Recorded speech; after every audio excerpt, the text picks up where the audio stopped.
Good morning student. आज हम इस वीडियो में यूनिट नंबर 2 और यूनिट नंबर 3 की रिवीजन लेगी। हमने यूनिट नंबर 2 में क्या पढ़ा है, यूनिट नंबर 3 में क्या पढ़ा है, इस शॉर्ट में हम फिर से एक बार रिवीजन करेंगे। इसमें फर्स्ट है यूरोपीय वसाहतवाद यानी यूरोपियन कॉलोनिज्म पार्ट फर्स्ट। हमने जो वीडियो देखा था उसके बारे में पढ़ेंगे, जिसमें हमने वसाहतवाद की डेफिनेशन देखी थी यानी व्याख्या देखी थी। व्याख्या क्या थी? प्रगत देशाने आपल्या सामर्थ्याच्या बळावर एखादा भूप्रदेश आपल्या ताब्यात घेऊन त्यावर आपले राज्य प्रस्थापित करणे याला वसाहतवाद असे म्हणतात। यानी इंग्लिश में the act of the development nation occupying the land of the less development distant nation and establish their rule on the occupied country is known as a colonialism. यानी क्या? पावरफुल नेशन ने less powerful country के ऊपर अपना एक वर्चस्व या अपनी कंट्रोल लाना, यही एक कॉलोनिज्म यानी वसाहतवाद एक साम्राज्यवाद का मीन्स इम्पीरियलिज्म का पार्ट है। ये वसाहतवाद किसने स्टार्ट किया है? बेसिकली यूरोपियन कंट्रीज ने, जिसमें इंग्लैंड, फ्रांस, पुर्तगाल और स्पेन थी। उसके बाद ये स्टार्ट क्यों हुआ, इसके रीजन भी हमने पढ़े थे। क्या थे? राजकीय, आर्थिक, मानसिक गुलामगिरी। कौन कौन से रीजन की वजह से, कौन कौन से टेक्निक का यूज करके इन्होंने अपना साम्राज्यवाद मीन्स साम्राज्यवाद किया था, इसके बारे में देखे थे। इन्होंने राजकीय, आर्थिक, मानसिक गुलामगिरी means political, economic, psychological slavery बनाई थी। उसके बाद वंश श्रेष्ठ, रेशियल एटीट्यूड, हमारा रेस बहुत अच्छा आहे म्हणजे आमचा वंश खूप मोठा आहे, तुमचा वंश खूप छोटा आहे, या कारणावर देखील साम्राज्य विस्तार केला। सेम टाइम जहाँ पे इन्होंने कॉलोनिज्म मीन्स वसाहतवाद स्टार्ट किए, वहाँ के लोगों के बीच में आत्मविश्वास कम कर दिया है। में अपोलॉजिटिकल आउटलुक मीन्स हम ऐसे ही है, हम ऐसे होने की वजह से बाहर से लोग आए, हमारे ऊपर रूल किया, ये इतने सारी वजह से साम्राज्यवाद बढ़ा है। उसके बाद वसाहतवाद अर्थ व स्वरूप पढ़ा था, means colonialism meaning and nature पढ़ा था। इसके बारे में देखा युरोपीय लोक जगभरात पसरले, मी European reached all over the world. Why? याची कारणं काय? तर प्रामुख्याने आपण पाहिलं होतं युरोपियन्स में एडवेंचर थे, साहसी वृत्तीचे होते, जिस वजह से वो ऑल ओवर वर्ल्ड जाना उनको पॉसिबल हुआ है।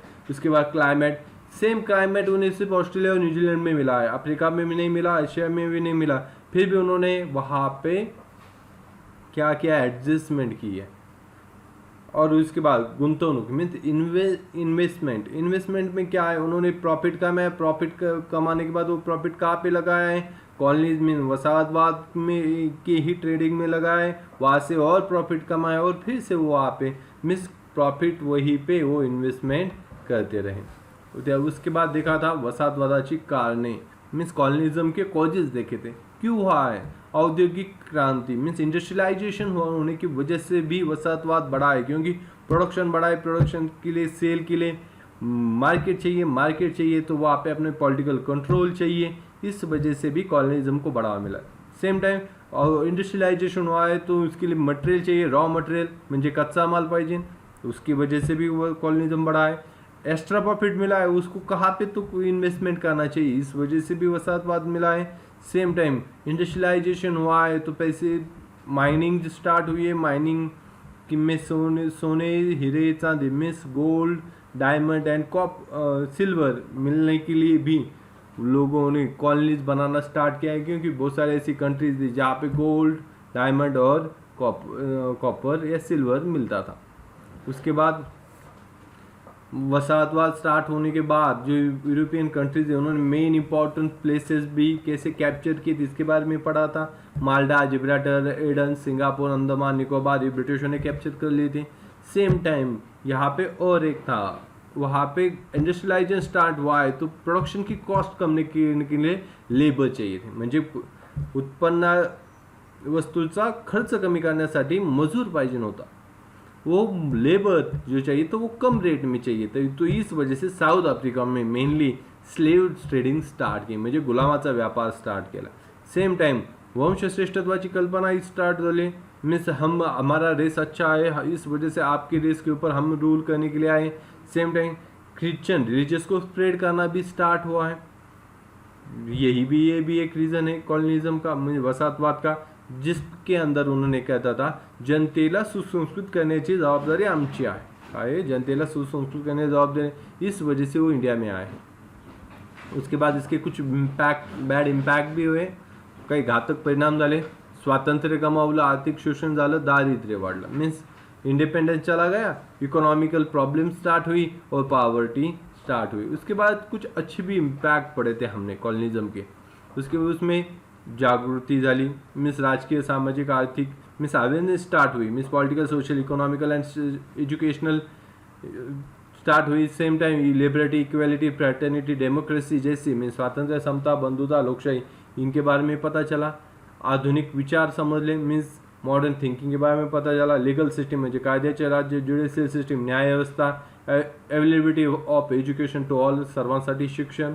स्वातंत्र्य चळवळ उदयाला आली, independence movement in many colonies के बारे में भी पढ़ा है.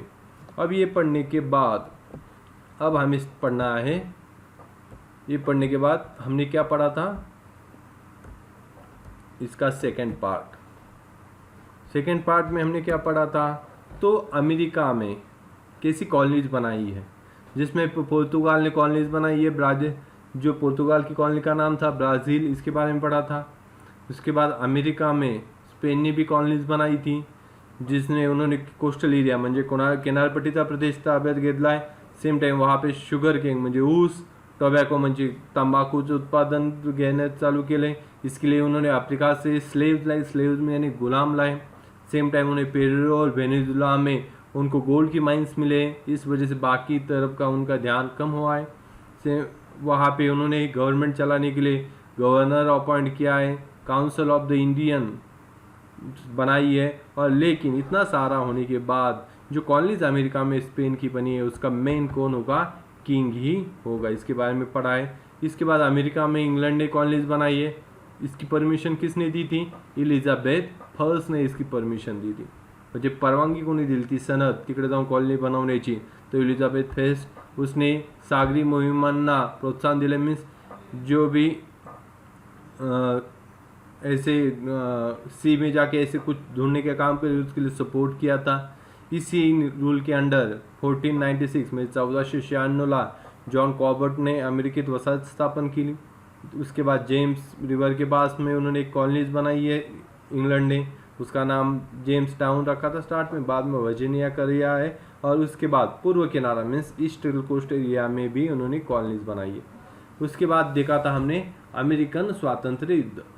इसमें हमने देखा था जल वाहतुकीचा कायदा फर्स्ट देखा था, मैरीटाइम लॉ से ट्रांसपोर्ट रिलेटेड था. इसके अंडर क्या है, अगर इंग्लैंड आपको अमेरिकन्स को ट्रांसपोर्ट करनी है बाय सी, तो इसके लिए आपको सिर्फ इंग्लंड के शिप ही यूज करणे, म्हणजे इंग्लंडचेच जहाज वापरायचे, दुसऱ्या देशाचे वापरायचे नाही.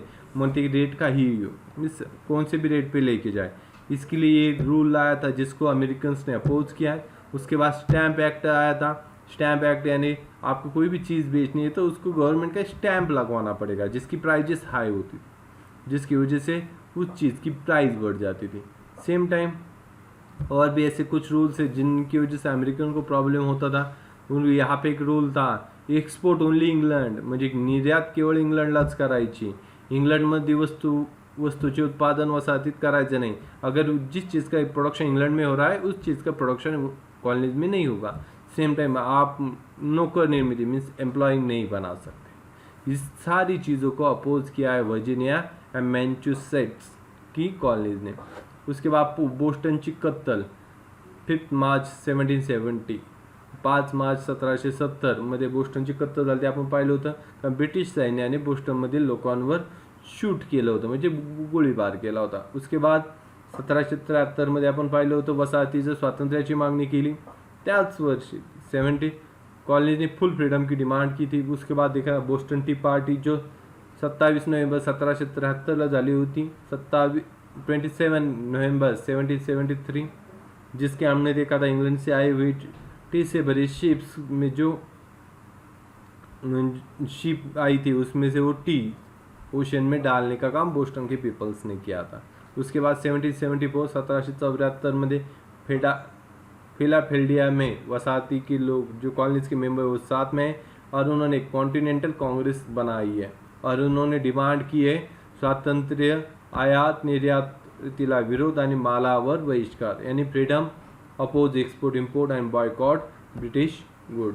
और इसी के बीच थॉमस जेफरसन ने हमने देखा था स्वातंत्र्याचा जाहीरनामा डिक्लेअर किया था और इसमें उसने कहा था जीवन जगणे, स्वातंत्र्य आणि आनंद मिळवणे हे मानवाचे 3 निसर्गसिद्ध हक्क असल्याचे ते कोणालाही हिरावून घेता येणार नाही। उनके इस डिक्लेरेशन में कहा means life, liberty and pursuit of happiness in natural right से वो किसी को नहीं ले सकते। इसी बीच ये अमेरिकन फ्रीडम फाइट चल रही, उसको सपोर्ट किया था फ्रेंच और स्पेनों ने। और इसी बीच में सैराटोगा में एक वॉर हुआ था, उसमें कॉर्नवालिस को विक्ट्री मिली है और उस समय कॉर्नवालिस के मेन ऑफिसर थे जॉर्ज वॉशिंगटन और ब्रिटिशों के थे लॉर्ड कॉर्नवालिस। अब इससे क्या हुआ है, तो एक ऐसे इनजस्टिस के खिलाफ फाइट थी, मुझे अन्याय विरुद्ध लड़ने युद्ध होते। इसमें और एक बात, यहाँ पे कोई भी किंग नहीं था, हमने पढ़ा था उस समय किंग बिल्कुल भी नहीं है, और किंग विदाउट किंग भी वॉर हो सकता है, स्टेट बन सकता है, ये बात सब पहली बार सामने आई। और इसी बीच कनाडा के लिए भी एक पेरिस ट्रीटी हुई थी, पेरिस का तहत था जिसके इंग्लैंड के अंडर ही रहेगा, वहाँ पे इंग्लैंड का एक मेंबर मीन किंग का राज्य प्रतिनिधि वहाँ पे अपॉइंट होगा, ये पढ़ा था। उसके बाद ऑस्ट्रेलिया में पढ़ा था, ऑस्ट्रेलिया में 1800 में म्हणजे 1800 मध्ये पहिली गुन्हेगारांची वसाहत, ही एक लक्ष ठेवायची बाब आहे, गुन्हेगारांची वसाहत बनली होती, म्हणजे त्या ठिकाणी फक्त इंग्लंडमधले गुन्हेगार पाठवले होते। उसके बाद 1900 में टास्मानिया बेट जो था वहाँ पे भी कॉलोनी बनाई है, लेकिन सिर्फ वहाँ पे यूरोपियंस लोगों को ही ऑस्ट्रेलिया में जाने की परमिशन दी। उसके बाद 1900 में 1900 मध्ये इंग्लैंड में फर्स्ट कॉलोनी बनी है वहाँ पे, लेकिन बिफोर 1900 में वहाँ पे बहुत सारी रूल स्कीम चल रही थी, लोकशाही पद्धतीचा वापर, सार्वत्रिक मताधिकार, सरकारी मालकीची रेल्वे, वृद्धांसाठी निवृत्ती वेतन, कामगारांना अपघात झाल्यास नुकसान भरपाई means democracy, right of vote, public railways, pension for the old, compensation to worker who got injured और डेथ, इस स्कीम चल रही थी। ये हुआ था, हमने सेकंड वीडियो में पढ़ा था। अब इसके बाद हमने क्या पढ़ा था, तो उसके बाद हमने देखा था इस यूनिट का थर्ड पार्ट, जिसके अंदर हमने क्या था एशिया में कहाँ कहाँ कॉलोनीज बनी थी। इसके बाद में था म्यांमार में कॉलोनीज बनी थी ब्रिटिशों की, जिसकी वजह से 3 वॉर्स हुए हैं। तीनों वॉर में फर्स्ट जिनको एंग्लो बर्मा वॉर या ब्राह्मी युद्ध कहा जाता है, तीनों वॉर में विक्ट्री ब्रिटिशों को ही मिली है। धीरे धीरे करके उन्होंने टोटली कैप्चर कर लिया है ब्रह्मदेश। और इसका इम्पैक्ट क्या हुआ, वहाँ का जो भी रूलर था किंग थिब्बा मतलब राजा होता था थिम्बा, उसको इंडिया में भेज दिया है, मंडाले कैप्चर हुआ है। और मेन यहाँ पे एक बात हमें याद रखनी है, 1935 में 1935च्या कायद्यानुसार म्यानमार भारतापासून वेगळा झाला आहे आणि त्यानंतर मीन्स 1935 के एक्ट के हिसाब एक्ट ने म्यांमार को इंडिया से अलग कर दिया। अगर ये एक्ट नहीं होता तो इंडिया में ही म्यांमार भी होता। और 1949 में म्हणजे 1949 साली म्यांमार को फ्रीडम मिला।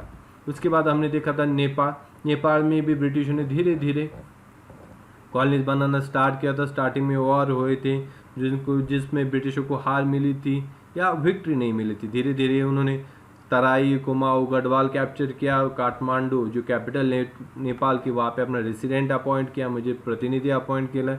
और 1923 में नेपाल को ब्रिटिशों ने सार्वभौमत वाला इंग्रजांनी मान्यता दी, मीन्स ब्रिटिश एक्सेप्ट द स्लेवरिटी, यहाँ पे कंप्लीट हुई। उसके बाद सिक्किम जो स्मॉल स्टेट था, जो सिक्किम की किंग ने हमने देखा था ब्रिटिशों को कुछ एरिया दे दिया था, जिसकी रिटर्न में ब्रिटिश एवरी ईयर उसे कुछ पेंशन देती थी। लेकिन डलहौसी आया था, डलहौसी ने वो काफ़ी नहीं था तो उसने और भी स्कीम कैप्चर कर दिया। और उसके बाद उसके ऊपर इंडिया तिब्बत के बीच जो भी इतना ट्रेडिंग म्हणजे व्यापार होता है उसके ऊपर कंट्रोल आया था। उसी बीच तिब्बतियन लोगों ने सिक्किम को कैप्चर करने की कोशिश की, लेकिन ब्रिटिशों ने वो कैप्चर होने नहीं दिया। उसके बाद ब्रिटिश ब्रिटिश और चीन में एक ट्रीटी यानी तह हुआ था, जिसको ब्रिटिशों ने सिक्किम को ब्रिटिश प्रोटेक्टेड एरिया मान लिया था, जिसके बाद दार्जिलिंग ब्रिटिशों के पास आया था। और ये सबसे इम्पॉर्टंट ना 1975 मध्ये सिक्कीमच्या जनतेने भारतामध्ये सामील होण्याच्या दृष्टिकोनातून मतदान केलं। मीन्स सिक्किम के जो लोग थे उन्होंने वोट दिए थे, वो मर्ज होना चाहते। कहाँ पे? इंडियन रिपब्लिक में। और 1975 में वो इंडिया का पार्ट बना। उसके बाद देखा था भूटान, अच्छी सी कंट्री है, आज भी है। तो वो उसके ऊपर स्टार्टिंग में भूटान के बारे में ब्रिटिशों का रिलेशन ऐसा था, मेंटेन पीसफुल फ्रेंडली रिलेशन। लेकिन जैसे एशले एडन आया, उसने ब्रिटिशों ने भूटान को कैप्चर करने का काम किया। उसके धीरे धीरे करके उन्होंने ब्रिटिश भूटान को कैप्चर कर दिया और भूटान के किंग को एवरी ईयर पेंशन देके वहाँ से निकाल दिया है। और 1930 में उसको फ्रीडम दी है। लेकिन कैसे मीन फ्रीडम दी है, जिसके अंदर परराष्ट्र धोरण, संरक्षण धोरण सिर्फ ब्रिटिश डिसाइड करते थे, बाकी इंटरनल फ्रीडम दी थी।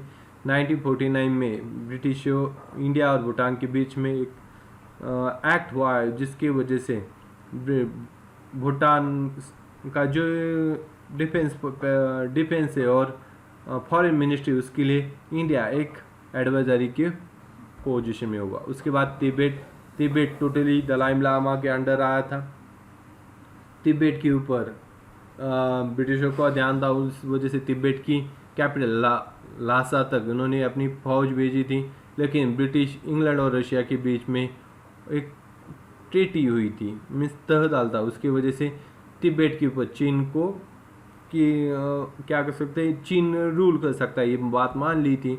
जिस वजह से आज भी उसी चीज़ को यूज़ करके चीन वहाँ पे रूल कर रहा है। उसके बाद अफ्रीका में भी बहुत सारी कॉलोनीज बनाई थी। एवरी कंट्री में फर्स्ट काम किया था बेल्जियम ने, जिनने कांगो कैप्चर कर दिया था।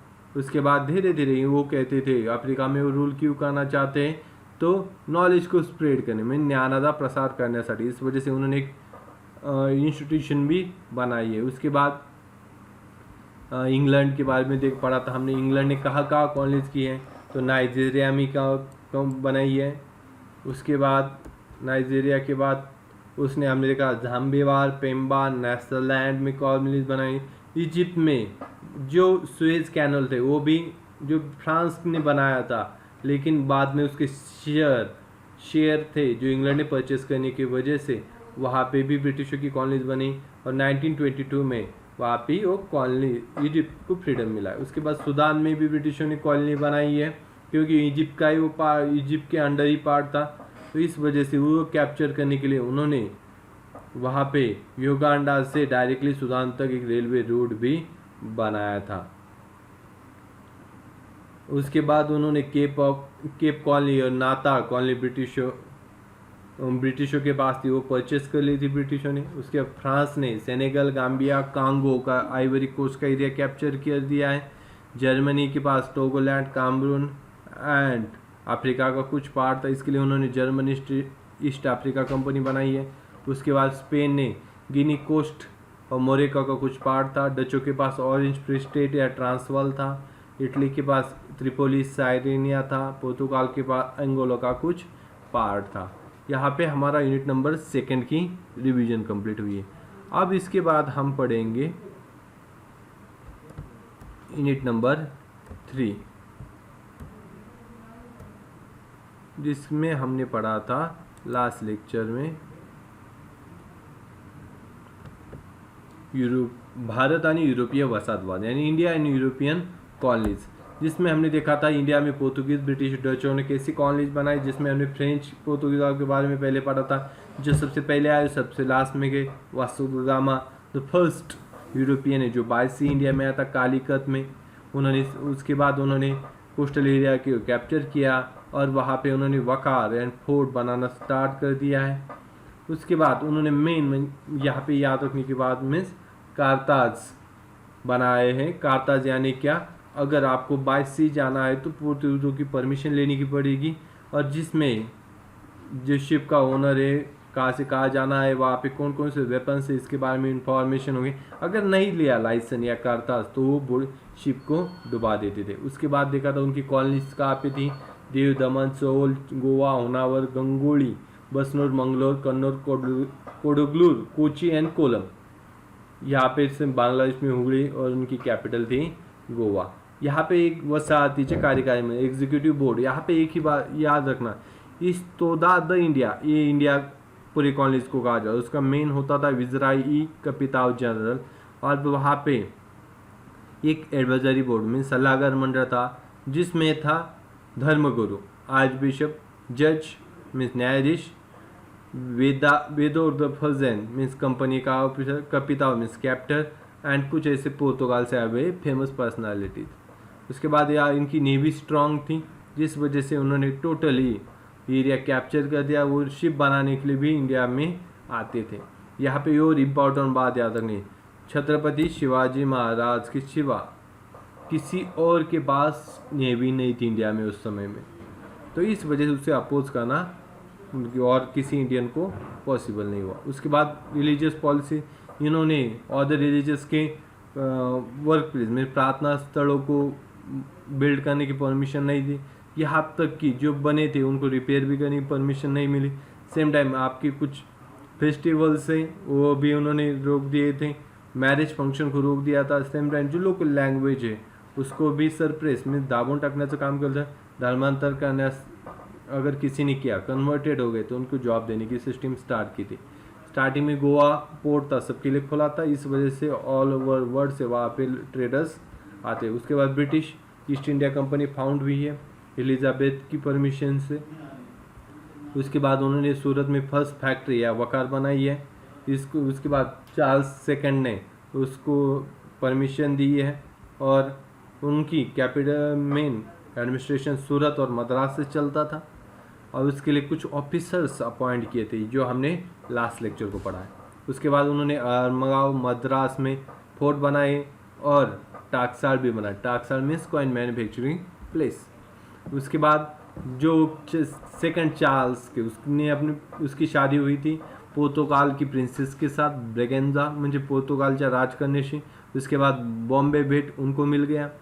बॉम्बे बेट मिलने के बाद में यही बेट या आइसलैंड उन्होंने कंपनी को रेंट पे दे दिया और वहाँ पे धीरे धीरे ब्रिटिशों की हुकूमत हो गई। यहाँ पे हमारा पूर्व ब्रिटिश खत्म, अब बचा है डच। डचों ने भी इंडिया में यूनाइटेड ईस्ट इंडिया कंपनी बनाई है। उन्होंने भी इंडिया में आके ट्रेडिंग स्टार्ट की, फैक्ट्री या वकार बनाना स्टार्ट किया, फोर्ट बनाना स्टार्ट किया, कॉइन मेकिंग यानी नानी बनाना स्टार्ट किया। उनकी कॉलोनीज कहाँ पे थी? Mozambique, Yemen, Iraq, Pakistan, Bharat, Bangladesh, Brahmadesh, Siam, Vietnam, Laos, Kampuchea, Taiwan, चीन, Japan, Indonesia and Malaysia. India में कॉलोनीज बहुत सारी जगहों पे थी। मेन थी पेतापुली जहाँ पे उनकी फर्स्ट फैक्ट्री बनी है। उसके बाद उन्होंने विजयनगर की परमिशन लेके पुलिकत और नागापट्टनम में फोर्ट बनाई है। सेम टाइम पोर्तुगीजों को हरा के उन्होंने कोची, कोडिगलूर, कन्नौर, कोलम फोर्ट कैप्चर किए हैं। सेम टाइम कोची के किंग से उन्होंने ब्लैक पेपर यानी काळे मिरेचा व्यापाराची परवानगी घेतली होती।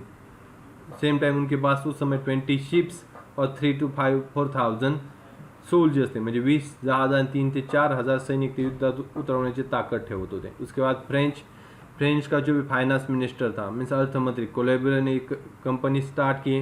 उस समय का फ्रेंच किंग था 14 लुई, जिसने इंडिया में ईस्टर्न कंट्री में जाके वहाँ पे उन्होंने फैक्ट्रीज बनाने की परमिशन मीन्स ट्रेडिंग की परमिशन दे दी। उसके बाद फैक्ट्री बनाना स्टार्ट किया उन्होंने। सूरत में फैक्ट्री बनी है। मेन इनकी सिटी थी पौंडेचेरी, चंद्रनगर, माहे। उसके बाद उन्होंने कर्नाटका की वजह से 3 वॉर ब्रिटिशों के साथ हुई। तीनों वॉर में ब्रिटिशों के साथ इनको हार मिली है और इनकी हार की वजह से ब्रिटिश ने इंडिया में अपनी ट्रेडिंग बढ़ाई है और अपना इम्पीरियलिज्म मीन्स साम्राज्यवाद को बढ़ावा दिया है। यहाँ पे हमें यूनिट नंबर 2 और 2 की रिवीजन कंप्लीट होती है। अब आपको यूनिट नंबर 1, यूनिट नंबर 2 और यूनिट नंबर 3 तीनों यूनिट की एक्सरसाइज मीन्स स्वाध्याय कंप्लीट करना है और वो हमारे व्हाट्सएप ग्रुप पे सबमिट करना है। Thank you.